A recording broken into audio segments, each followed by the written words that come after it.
Hello and welcome to the Mental Health Gaming Podcast. This is episode 43 and we are now just 9 away from our first anniversary. And the person who's been here for all of them, because not even I can claim that, is Stu. How you doing, Stu? Pretty good. I can't believe it's gone that far and that quickly. It seems like, in a way it seems like it was 2 minutes ago, but because of the pandemic it feels like it was decades ago. Do you know what I mean? Yeah. I was looking back and just thought, it feels like I've been doing this for ages. And then looking at, it's only number 43. We've not even been doing it a year. And I would still remember the early ones. And it's just like, just time has no meaning anymore. True. No meaning whatsoever. Yeah, disappeared. But one thing that does have meaning is video games. So what have you been playing, Stu? Nice segue. Yes, I've been playing quite a few games this week. The main ones, I've been playing Bubble Bobble for Friends. I always say Puzzle Bobble first because I'm stupid. Nearly got me excited. Oh, I know. I love that game. But Bubble Bobble for Friends is good as well. So I'm doing a review. So I won't go into massive detail. But yeah, it retains pretty much everything from the original games and adds a few new wrinkles, but nothing major. The obvious one being the 4-player. But serious disappointment. It doesn't support any kind of multiplayer, so it's couch co-op only. And unless, I played the PS4 one, so unless you've got like 4 people in your household, 4 DualShock controllers, and they can be bothered playing it with you, then you're kind of stuffed. So you can't exactly just jump on it at 10 o'clock at night when the day's gone quiet and just meet up with people, your friend group or from people around the world, and just have a bash at Bubble Bobble in the new internet connected era. It's omitted, which just seems crazy to me, because I know that it cost them a lot more to get it, to get the net code in and get that enabled. Taito this is, but I think it would have been worth it. I think they could have pushed the boat out a little bit and must have hampered their own chances by not having it in. So yeah, that's a little bit disappointing because the game itself is good. So yeah, a bit of a disappointment that they didn't put that thing in. So this is a thing I want to bring up about the couch co-op games and the lack of online. And it's a feature that the platform holders have brought up and then kind of semi just dumped. And that's the remote play together type stuff. It was a big selling point on the PlayStation 4. I remember using it for allowing my brother to try a few games and stuff like that. And I know Steam does it, but they don't seem to push it enough, or people just aren't using it. But I think that is now going to be, that could be the way. If that was built in at console level and, or system level as standard, that just opens up the ability for couch co-op stuff on a grander scale, rather than you having to implement servers for multiplayer that is going to die in, for example, Bubble Bobble 4 with friends. Without sounding funny, that's probably going to be a graveyard in a few months.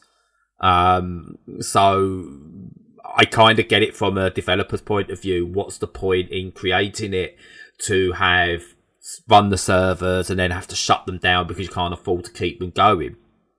So I get that, but this is why I think system level remote play couch co-op is the answer, and I think that's something I'd like to see, and it's games like Bubble Bobble that will benefit from that and could see a second life. But at the same time, it should be implemented, because who's going to have 4 people in a household at the same time that really wants to play Bubble Bobble? If I tried introducing that to my kids, I don't think they'd be that interested. I am. And I know you would be, but we're not in the same household. And it's the target audience aren't allowed to get together at the moment. So it's either a poor release window or they need to think about how they can get more people on board. Yeah, absolutely. That's exactly how I think about it. The remote player at system level would be absolutely fantastic for this, because then all the hosting and stuff is pushed over onto the platform providers, and it's only it's a low bandwidth. It's not going to cost them much. So yeah, very disappointing that was there. Especially as I say, other than that, it's a pretty good game. Apart from that, I've been playing River City Girls, which, despite the title, is beat 'em up. It's strangely titled because it's part of the Kunio-kun series games, like River City games, fighting games. Yeah, the River City Ransom games and stuff. Yeah, that's right. So, and the weird sports offshoot titles that they did as well that are brilliant. Was there a dodgeball one? Or am I making They've done a dodgeball one, but they've done ice hockey, football.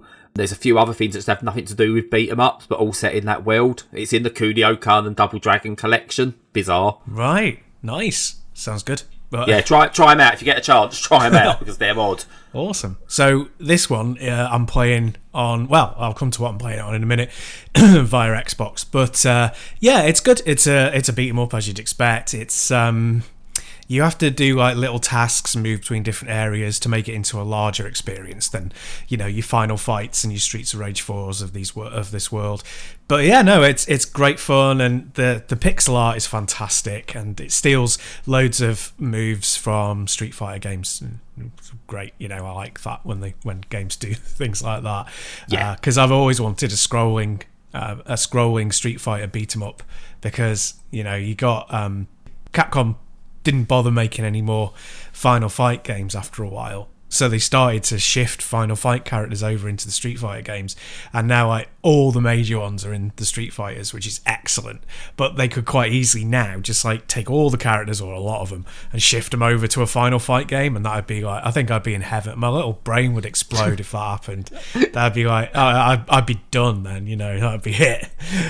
So it's like that. But yeah, it's good fun. But notably, I'm playing it on a new system that I bought, which is the GPD XD Plus, which is a bit of a mouthful, but it's basically a handheld device that's very similar in looks to a Nintendo DS, but with only one screen and with full controls, so R1, R2 and R3, as well as all the regular face buttons. And it's designed as like a retro gaming device, but it has the benefit, it's Android based, but it has the benefit of being able to run Game Pass and Steam Link and anything else like that you want to use to stream games.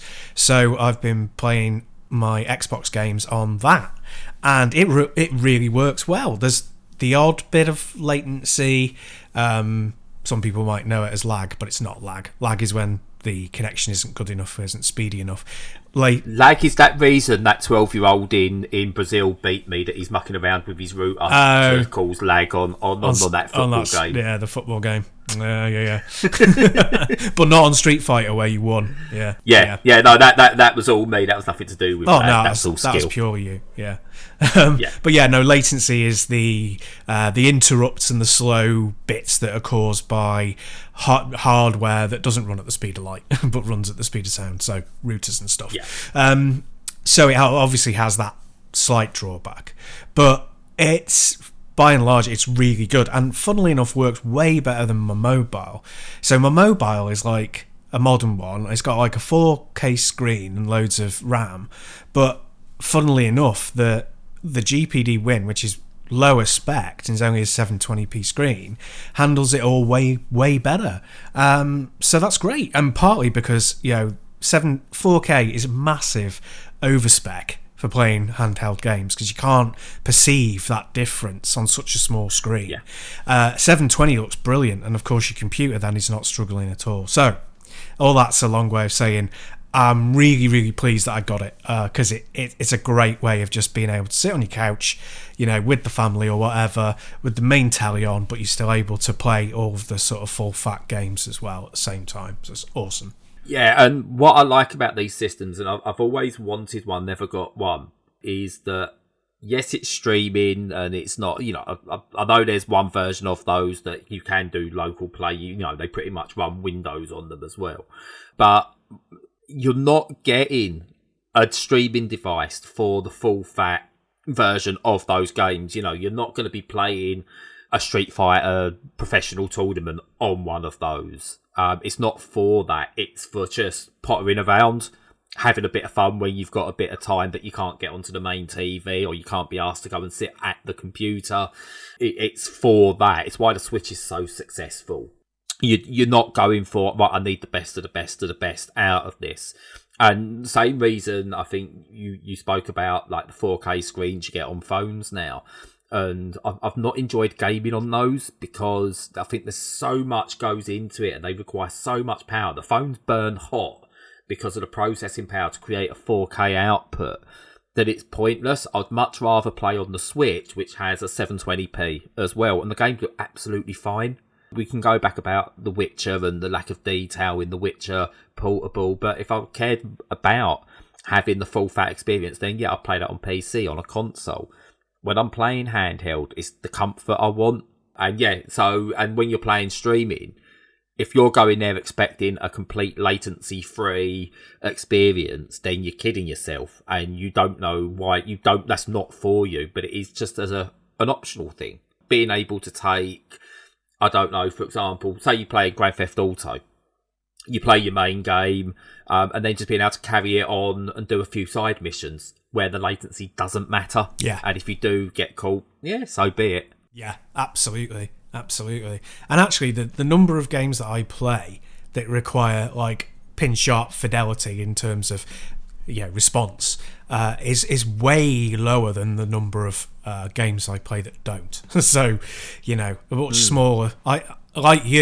I play much smaller titles much more frequently than I do big ones. The Doom Eternals are weird little islands in a sea of indie games and shooters and platformers. So yeah, no, for me it's a great thing, and I'm really pleased I did it. So yeah, no, it's really cool. Yeah. And on the whole sort of 4K thing, basically, unless it's your TV in the living room, it's quite pointless. The most important thing in games is refresh rate and frame rate. Those are the most important thing. Those are the things that keep you in the game and make you feel like you're connected to it and that it's responsive and that you're really attached to what you're doing and you don't blame the game for messing up. And really pin sharp graphics are lower down. As you say, like the Switch is a great example of that. Yeah. So yeah, there you go. What about you? What have you been playing? So I was about to follow you up and go, the most important aspect of all video games, I don't think it's the frame rate, I don't think it's the graphics, I think it's just having fun. Well, yeah. So in saying that, I've played a couple of games that I've not had any fun in whatsoever, but still enjoyed. Ooh. So first of all, I've been playing Realpolitiks II, which is almost like Risk-like, I suppose. It's kind of like, the presentation of it is like it's meant to be a board game, but it's kind of not. It kind of removes all the board game aspects of it, and it's more of a strategy game. And it's like, domination. So you've got different ways of winning. You can either win by having the best score, having the best GDP, declaring war and pretty much, invading the rest of the world, all things like that. I've been playing it for a bit, and I've played the tutorial about 2 or 3 times over because my brain can't handle these sorts of games where you've got to think laterally about so many different things to get a single outcome. Me neither. But I'm still enjoying it. The process of going through and lobbying your government, like your different sides of the government to try and get something pushed through, whether that's something to do with bringing in more money. It could be the most leftist thing, like I want to give everyone free travel or something like that within the country to try and boost things. You need to lobby it against like the right and things like that. It's really good. And then to go to war, you'll get parts of them will go, yeah, we'll go for that. Others you need to completely lobby. And then you can send spies into different countries, and they'll do some like espionage stuff, which allows you to then invade or use it against them to sort of like get deals done. And it's like really loads of underhanded stuff, but you can also play it like completely straight and honest and things like that. It's just a really interesting game. And again, it's one of those, I can't say it's fun, but it's interesting and it's enjoyable. But I'll be talking more about all these ones I'm talking about now. I'll have a proper video coming out about them. But yeah, interesting, that one. And then after that, I played Tenderfoot Tactics, which is really visually interesting game. It's like, do you remember Proteus? I think it was called. It was like this. It was an indie game. It was just a 2D. It was like a walking simulator. It was like 2 or 3 colours only. Really, I mean, it made low poly look like they had more than low polys to them. It was so like minimalistic. Right. It's kind of got that visual style to it. Really flat, really basic, and you kind of move freely around this overworld, and then you get into the XCOM, I suppose it is, style, or maybe not XCOM, more the Banner Saga style tactics battles. So it's turn-based with like enemies, and they take turns in between your turns, and you can level up all your characters, equip them out with stuff, evolve them, that kind of thing. And it's brutal. Again, it's another game I just can't get my head around why I shouldn't be attacking all the time, why I should move somewhere and defend and let someone attack me. I just can't quite work that sort of stuff out. And again, I've played some of that, and I'll talk more about that. And yeah, another non-immediately fun game that I'm enjoying. And the other one, I played this over a couple of nights. I say played it. It's not a game you play. It's airplane mode. Right.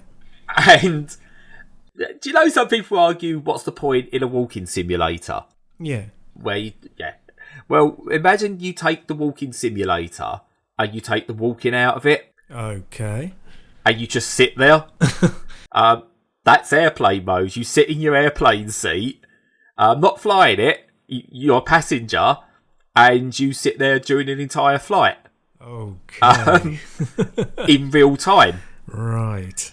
The screens on the back of the seats work, so you get in-flight movies. You get like the crappy games that the crappy games you used to get on turn of the century TVs or like set-top boxes, where you'd play like solitaire, but it'd take about 5 minutes for your presses to actually recognise and perform. Yeah. And, these are great. This is the future. It's kind of those style, like really basic games. It has a Bugs Bunny episode on there for some reason. It's got I'm going to kill myself now. The original French silent film with the moon in it. The guy in the moon. I can't remember what the actual film was called. But it's like, but yeah, anyway. Yeah, that just one. Voyage to the Moon, I think it's called. Oh, that was it. Yeah, sorry, it's got that in it. A few other bits. But you can sit there. You can pick up your satchel, and in your satchel you've got a book, an actual book. And it's not, like you get a lot of games where you go, oh, you got a book, and you bring it up, and it brings it up on screen like as proper text that you can read. No, it's an actual book. And you have to flick the pages, but you can read an entire novel while you're on the plane. You can get out a biro and draw on anything. So if it's like, I got this book and I've got my biro and I'm drawing on the book, I'm like, oh crap, I can actually draw on my book. I'm just reading my book. There's an in-flight magazine that's got all the usual crappy adverts in it. It's got a crossword in it and a Sudoku puzzle in it, and I was like, oh, what's the point of putting these in there? I can't do it, until I realised you can get your pen out your bag and you can physically just sit there, and you have to hold it in the right position and do the crossword and do the Sudoku by writing on it with your pen. You can pull out your phone and you can play a crappy Walking Dead game that's just the case of dressing up this zombie, and that's all it is. You can there's photos of your cats, but you can take photos with the phone of where you are in the plane. It's just exactly what you're looking at. And it's not literally, it is all real time. So if you're on a 2.5 hour flight, it's a 2.5 hour flight and you're in it. You can look out the window, you can turn on the aircon, you can call the air stewards and stewardesses, the air crew, they can all come and all things like that. And it's honestly, I went into it originally, I was like, right, okay, I'm just going to rip this. And then I was getting ready to land. Oh, man. And it was like, the time just went. And what I actually found myself doing was I was sat in my computer chair, I had that game on, and I was actually just listening to a podcast on my own phone. I was just just sat back. And I was just like, okay, yeah. So what you're telling me This is that works. we're basically we're living in the dystopian future that we were told were going to happen in things like Futurama and Ready Player One, where we do even mundane tasks in the virtual world because it's better than going outside into the plague pit. Exactly. But here's the thing, and what's really interesting with it. I wouldn't have picked this up to play if I wasn't doing it for a reason. So obviously, you know, I was it looked intriguing, so I applied for code and they sent me code. And if I wasn't going to be doing a review or a video for it, I wouldn't have bothered. One little bit. But again, I don't know if I'm ever going to go back to it because there's no need. You also get, by the way, the pre-flight checks, and they comes up on the screen, and you've got the cheesy acting that you'd expect and stuff like that. It's actually really sort of, it's all very well done, but yeah, I don't know who it's aimed at, but when I was in it, it gripped me. I can imagine there being a slight point to it and a market for it in VR, but we're outside of VR. I don't really see the point, to be quite honest. Yeah, I'm just going to bring it up because I don't think it's actually VR enabled either. Really? I'm just going to have a quick look. Sorry, because no, it's not. That's so weird. Not VR. So weird. It's right. So here's the thing: publisher. That's why it's got the Walking Dead thing. It's published by AMC. Right. So I'm wondering, is this a prelude to maybe something else coming from AMC? Yeah, it could be, couldn't it? Some like kind of stealth marketing, but how much is it? Just under a tenner. It's a bold move. I mean, it's okay. Am I going to say that I'll never touch it again? No, because if I've just fancy sitting there listening to music and listening to a podcast such as, you know, the Mental Health Gaming podcast, of course, or even more, Mental Health Gaming After Hours, available exclusive to patrons. Is it? There we go. Oh, yes. That sounds really good, Bradley. Yeah. I know. If I had a spare £5 a month, I'd definitely spare £10 a month. I can't remember which one it is. I'd definitely give it a go. It's worth all the monies. I'd definitely give it a go. Yeah. It's more with me and Stu. Yeah, it's a hoot. But yeah, it's. Would I stick it on because it's better than staring at a TV, I suppose? Or it's, you know, I actually prefer stuff like this to just watching a graphic equaliser doing its bit, or what, not graphic equaliser, the graphic visualisers, or whatever they are doing their bits that we used to have on, that used to do the rounds when you had it on listening to music on Windows in the late 90s. Yeah. There's something about it, but yeah, it's an odd title. Again, I didn't enjoy it, but I did at the same time. It's not fun. Fair enough. Yeah. And I don't know if I get to do the same Sudoku puzzle time and time again, or if I get different ones. But I think if you're into that sort of thing, give it a go. Well, yeah. If you're too lazy to actually walk around in a walking simulator, this is the game for you. Bloody hell, yeah. No, I could see it having there's a niche that you could have. Like, there's those, what are they called, like 50 games in one or whatever, 50 world classics style games. Yeah. And you could easily have a VR version of those where, you know, you went into a pool room and played pool in VR.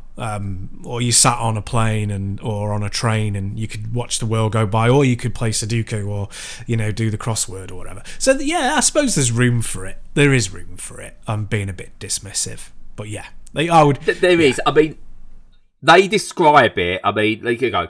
This is their description of it. Airplane mode delivers all the thrills of a real-time 6-hour commercial airline flight in coach. At least you've got a window seat, buck up. So what I would say is it's a very self-aware game. They're very self-aware. They know they've made something that's a bit janky and what have you. But I suppose it's just one of those things that makes me, like, when you look at the world, I'm glad this exists. Someone's made this. And it's not just let's throw a whole bunch of assets in and just see what sticks. There's a lot of thought gone into this at the same time. And the fact that people make stuff like this, I think is lovely. I think is absolutely lovely. Yeah. And, you know, fair play to them. And the fact, there is a 6-hour flight you can do, by the way. I've done the 2-hour flight, which is the short one. But, yeah, you can do a 6-hour flight. You get fed and everything. Bloody hell. I can't. We've ended up, like, we've talked about this for like 10 minutes. And that's like so much more than we've talked about like massive classics as well in the past. So it's doing something either right or very wrong. Yeah. That's it. I was going to say, should I talk about Yakuza? Like, no, I was talking about airplane mode instead. But yeah, it's honestly, I mean, obviously the fact you said we spoke about it and we've had a small discussion about it shows it's done something right. Yeah. And I can't recommend it, but also I do at the same time. Yeah, my takeaway from that is I'm not going to buy it. But it's nice that you got some weird fun out of it. So yeah, that's good. No, but this will be in a bundle. This will be in a humble bundle at some point, in which case you will then give it a go just out of pure intrigue. Yeah, that's true. I will. And then I'll be on it for the next 6 hours. So yeah, fair play. Yeah. Well, you will be, because if you want to see it to the end, you've got to sit there for 6 hours, get bored and wonder, when's this going to end? And I'm going to try and get some sleep. So weird. Which is the one I might try and do. I might try and get some sleep in my chair. I'll put it on one night and I'll just fall asleep in my chair for 3.5 hours and then hopefully wake up in time for landing. They need to do a Snakes on a Plane mod to it as well. Well, I wondered whether there was going to be something, and I've not seen anything about it, whether there would be, once in X amount of flights, something goes wrong. I mean, I know that's a bit grim, but it's the sort of thing I would have expected in these, I suppose it is one of those low random games in a way. So I did wonder whether there would be like an air disaster or something like that. But no, you just sit there and enjoy a flight. Mental. Yeah, but fair play. It's there.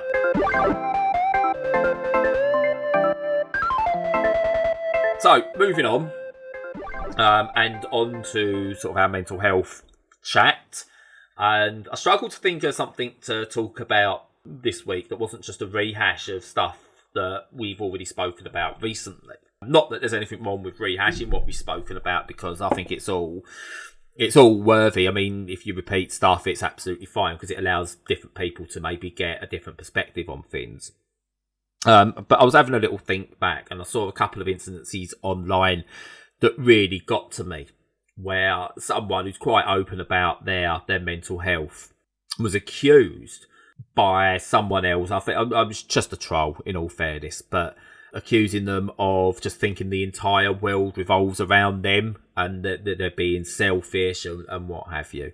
And it got me to thinking that that's exactly what depression and mental health issues do to you, because it makes you think the entire world does revolve around you, and not in that social media influencer style where, they think they're important and, their every opinion matters, despite them just like showing off their faces every day in selfie mode or whatever it is. It's actual. I've been through it where early in the pandemic, when I tried to get a different job, and I couldn't even get a job at Lidl or Tesco's, not even get into the interview process. It was like, well, why me? What have I done? Who have I offended? Why am I not good enough? What's the world got against me? And that's what it comes from. It's not that you want the world to revolve around you, but you feel everything in the world is against you. And especially when you see other people have success, or you see, and I always hate this because it sounds really dismissive and insulting, but when you see the types of other people that have got the job that you've gone for, especially in retail, and you haven't been able to get it, you start going, well, why? What's the world got against me? So, yeah, the world does revolve around you at times. You don't want it to, because when you're walking around thinking the world is revolving around you and you're going, everyone's looking at me. Everyone's expecting me to fail. Everyone's waiting for me to fail. Everyone's waiting for me to do this. And I've let everyone down. If I don't do this correctly, I've let this down. I've let that down. It's a pressure that's put on you. So when you see someone or hear someone who's suffering with any kind of mental illness, don't just look at it as they're craving attention. They don't want the attention. But something in there is telling them that the attention is on them. And it's so hard to deal with. And I know for me, yes, I've done it, especially when I left school, going back to the bullying part. I'd go out to clubs and I'd try to dance and stuff like that and fit in, but just felt I couldn't just let go because people were judging me. No one cared about me. I know that now. But you get that sense that everyone is judging you or watching you, because that's what depression and that's what anxiety and all things like that, that's what they do to you. You cannot cope with just thinking that you're just getting by, because if you are just getting by and there's nothing against you, then you start thinking, well, there's something seriously wrong with me. And if there's something that much wrong with me, why do I even exist? Yeah. So you then get that existential dread that comes with it as well. And it's just one of those, I saw people sort of like complaining that people do this for attention when it's absolutely anything but. No, I agree. And I think, I'm going to get a little bit political. I'm allowed because I haven't done for, well, actually probably months really. But so I mean, we're geared as human animals to spot differences because it goes back, it's a primal thing that you spot differences in people because it's a self-preservation tactic. And we turn that into a good thing by recognising and celebrating difference rather than ignoring it or feeling threatened by it. But systems are in place that can either help promote that or that will undermine it. And a lot of processes currently in the UK are set up to undermine it. They're set up to make you feel as though you are a burden by asking for the things you have a right to. So when you're searching for a job, all of the processes are set up to wear you down. And that might sound like I'm being paranoid, but it's genuinely true. Because I've been job searching for a while, and they are genuinely set up to make it difficult for you, so that the candidates who put in the most effort without frustration, are more likely to get, put forward. And that's a really bad thing. These things, because you should be looking at it should be collaborative. It should be a collaborative experience, and access to these things should be as smooth as possible. And it's like accessing the things, like benefits that you are entitled to because you've been, paying all your life into your national insurance, and then when you need it, you're vilified and have to go through, horrible stages of proof and interviews and stuff that you shouldn't have to do. That it should just be, oh right, okay, you have this condition, it's very easily verifiable from your doctor, therefore here's the money that you've been paying in for years. So a long way of saying that it is very, very challenging, very difficult, and it's made worse by societies that vilify people with mental illness. And I currently think that currently the UK is in that situation, unfortunately. It's terrible. Yeah, no, definitely. And it just feels at the moment, when you look at it, and you can see why more and more people who suffer with mental illness are thinking it all revolves around them as well, is because mental health is being used by the powers that be, or even people that are trying to argue, as a reason for going into further lockdowns, for not being in further lockdowns. And it's the same with people who are suffering abuse at home. Their situations are being used to further political arguments, which is just, that's just really depressing in and of itself anyway. And it's just getting more and more difficult, I think, to just trying to think of the word, to get over that and to push forward and to see an end to it. As I said, I'm definitely, I'm not going to speak for you, but I'm definitely lucky that I have this as an outlet for things, because if I didn't, it would all be bottled up. I wouldn't be speaking to anyone. I wouldn't be able to, tell people how I feel. And this gives me the platform to frame it in a certain way. But then, when you start seeing sort of like arguments of, oh, this is this and this is that, you then get scared to be able to talk out, to speak out, and to want to talk to other people.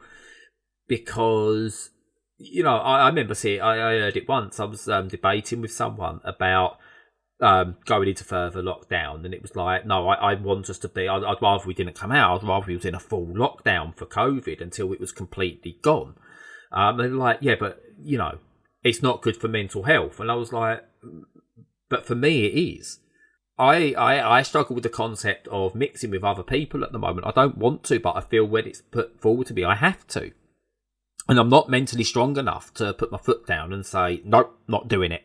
I've decided I'm going to stay locked down, so I'm not meeting with anyone. I can't get through that. So if you do try and go, well, I'm going to say no, again, how does that look to the other person? Oh, it's just what you want. It's just what you want. It's not about other people. It's about what you want. Selfish. The world doesn't revolve around you. And it all comes from, again, the way it's all been politicised, the way the powers that be use it and frame things. The lack of funding now, again, back towards mental health. You know, we're seeing hypocrisy left, right and centre. And this, I think, is linked with mental health as well.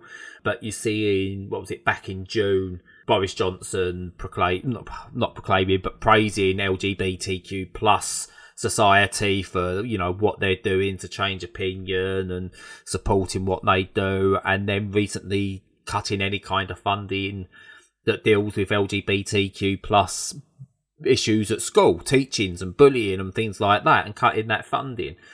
And we see it, and we can see the hypocrisy that comes from it. And that's the thing that does it now. Is we've dehumanized mental illness, sexuality, race. It's been dehumanized, and once you're dehumanized, you then start to wonder where the humanity is, and that's what has an effect on sort of like high suicide rates and people going into deeper and deeper and deeper depression. And I know I've gone off on a tangent a bit again there, and I really do apologise, but it's just so depressing to see. So again, for anyone that says the world doesn't evolve around you, it does. It revolves around all of us, and we need to start listening to each other just a little bit more. Let people talk. Unlike you, Stu, you never let me talk. I know, I'm horrible. God, yeah, it's all me the entire time. No, I agree completely. I think there's a lot of value put on people who are great orators, you know, who speak well. But that's fair, because it's a skill. It's a mix of both, you know, your innate charisma and also the skills that you developed as a speaker. But at the same time, that doesn't mean we should only listen to people who have developed that level of skill. People should be listened to regardless. We should be teaching listening skills, you know, right in primary school. You know, it's the 2 ears, 1 mouth concept. And you know, yeah, it's really crucial. And once you learn that sticks with you. I mean, I only heard recently, and it was fascinating to me, that I think it's Japanese school children, they all have to clear up their area, and they also have to do like little chores to keep any area that they have control over clean and tidy. So they learn from childhood that they're part of a society, and that, you know, making it better making it better in that area means that if everybody does that, everywhere is nice, you know. And then you grow up believing that it has a right to be nice, and that people have a responsibility to be nice to that area, and consequently, obviously, to each other. And I think that's a brilliant thing, you know. So yeah, we need to operate as a society like that, and to listen as much as we talk. He says, talking too much. No, yes, yeah, you do. You go on way too much, Stu. It's horrible. I know, right? It's the feeling abnormal, which has a lot of issues. You know, my ADHD, or not knowing what I was before, made me feel like I wasn't normal, and it wasn't normalised to feel this certain way or do this certain thing. And that leads to added depression, because you don't know how to process it. And it's the same for people with physical disabilities, whether it's deafness, blindness, whether they're an amputee, or whether they was born without certain limbs, or whatever. It leads to it because they can't do things normally, because it's not possible for them. Get rid of steps, only have ramps when you build your next building. You know, if you build a department store, don't have escalators, have travelators. Just little things. Yeah.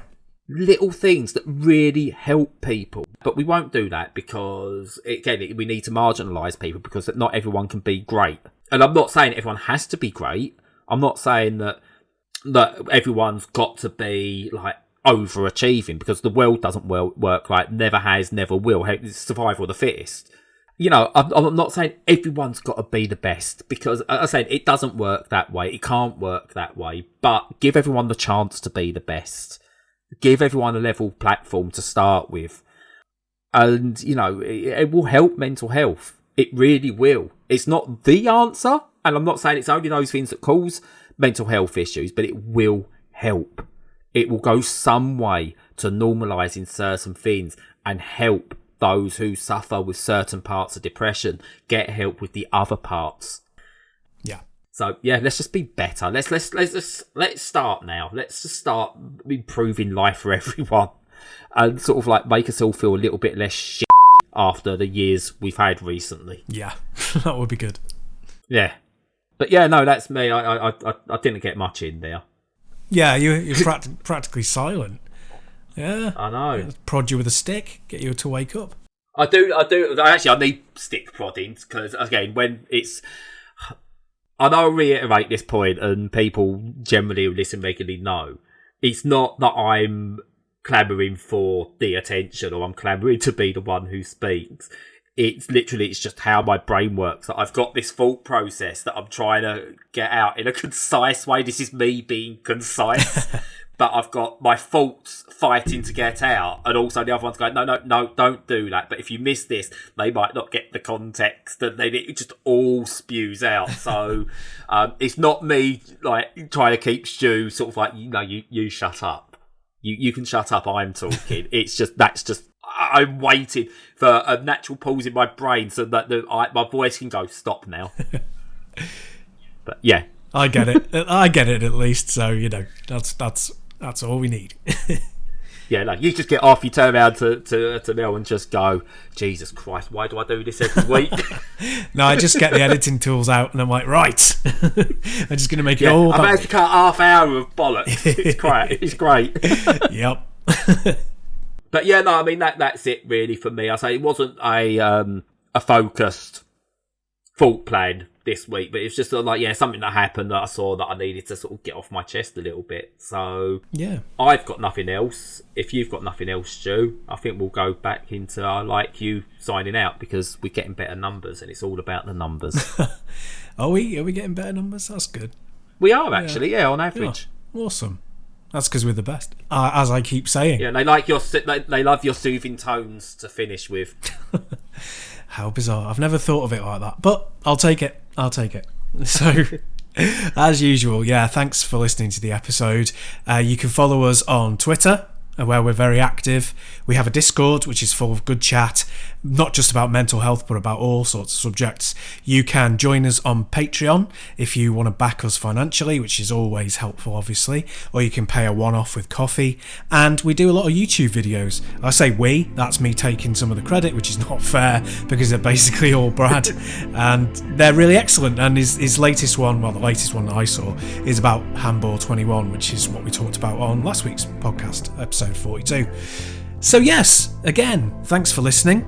Stay safe and take care.